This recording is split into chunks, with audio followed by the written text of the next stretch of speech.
So yun, magandang hapon at meron tayo ditong iba vlog, no. So ito ay isang troubleshooting, no. Meron pala ditong dinala na motor ngayon lang. Iyan, no, mapansin nyo, Rusi din naman siya, Rusi, pero okay din naman, no. So pinagawa na yung carburetor, gumana daw ng mga 1 linggo. Binaypass na yung mga ano, and then hindi na gumana after ng 1 week, no. So sinek natin, walang lumalabas na kuryente dito. Yan, no, welder, no. So mabilisan lang naman to. Hindi talaga lalabas yung kuryente dito kasi ang battery operated po yung kanyang CDI. Ito, chinek ko na rin. Itong yellow na may ignition coil yan. Ito. So, black red, positive, no. Once kasi na sinusi mo yan, sususi natin. Yan, umilaw yan, umilaw. Bumubusina. Ayan, bumubusina, no.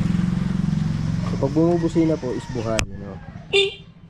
Ibig sabihin, dapat itong positive na to, masusuplayan siya ng iilaw siya dapat. Yan. Pag nilagay mo to dito. Kasi battery operated o DC operated yan. Iilaw po yan. So wala, hindi po siya talaga aandar. And then, ang ginawa po natin, ito po flasher. Automatic yan, nakailaw yan. Ito, pansin nyo. Yan po, pansin yan. Umiilaw siya. Pag pinatay po natin yung susi, is mamamatay din yan. So walang cut yung video. Ilagay natin dito steady. Yan, sasaksak natin. Wala kasi tayong naghahawa. Yan. Lagay muna natin para makita nyo. Yan. Ito yung problema niya, pinapadyakan niya na daw. So yan, nakalagay, no. Patay natin yung susi, patay siya. Ganun din to dapat kasi once na susuplayan po ito. Kasi ito ay DC. So hindi sira yung CDI niya kasi umandar siya. So nang ganito yung ginawa natin, mabilisan lang po yung narekta natin. Narekta natin dito sa positive ground. Sa positive, I mean, hugutin natin yan.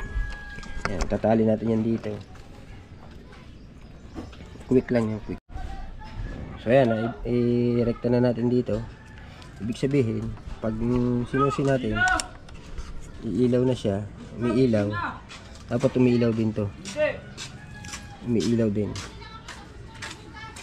Hindi natin masondot, tatanggalin natin. Hirap kasi, isang kamay lang po eh. Pero ito ay basic lang. Ito, may linya. Yun, umiilaw na. Yan. So, under na yan. Pagdaan natin. Basta yung starter. Lobat. Sukit. Under na.